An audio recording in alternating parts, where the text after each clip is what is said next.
তোমার কি আশা ছিল?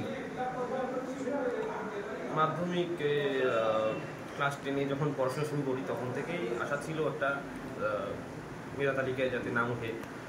আর যখন পরীক্ষা দিলাম তো তখন মনে হয়েছিল যে সব 690 বা তার আশেপাশে নম্বর পাবো। তো সেই জায়গা থেকে ভেবেছিলাম যে নাম থাকবে মেধা তালিকায়, তো ভালো লাগছিল। আচ্ছা, ছাত্রদের এখন কী নিয়ে পড়াশোনা করবে সেটা তাদের ব্যক্তিগত পছন্দ। আমি যেমন কোনো নির্দিষ্ট যে ছিল সেরকম না, থাকার সময় যেটা পেতাম সেই সময় পড়াশোনা করতাম। আর যখন যে সাবজেক্টটা মনে হতো পড়ার প্রয়োজন করতাম। 3-6 ঘন্টার মতো। তুমি ভবিষ্যৎ স্পেস সায়েন্স হতে চাই। Space scientist?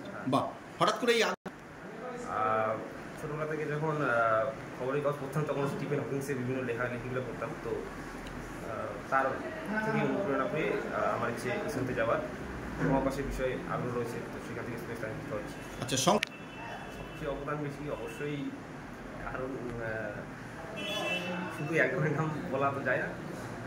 বা আমার তো সবসময় চেষ্টা করেই গেছে বিভিন্নভাবে সাহায্য করার, আর গৃহ শিক্ষকরা, স্কুলের শিক্ষকরাও সবসময় আমাকে সাহায্য করেছে।